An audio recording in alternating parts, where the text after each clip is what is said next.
அருள் நிறைந்த மரியே வாழ்க, ஆண்டவரும் உடனே பெண்களுக்குள் பேறு பெற்றாய் நீ. உம்முடைய திருவயிற்றின் கனியுமான இயேசுவும் ஆசீர் அருள பெற்றவர். புனித மரியாயே இறைவனின் மாதாவே, பாவிகள் எங்களுக்காக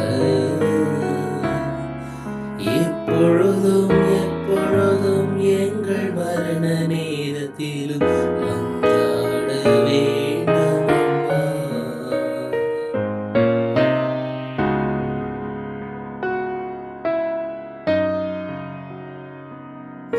அன்னை மரியே, எங்கள் அன்பு தாயே, இன்று எங்களுக்காக உங்கள் அன்பு மகன் இயேசு கிறிஸ்துவை வேண்டிக் கொள்ளும். ஆமேன்.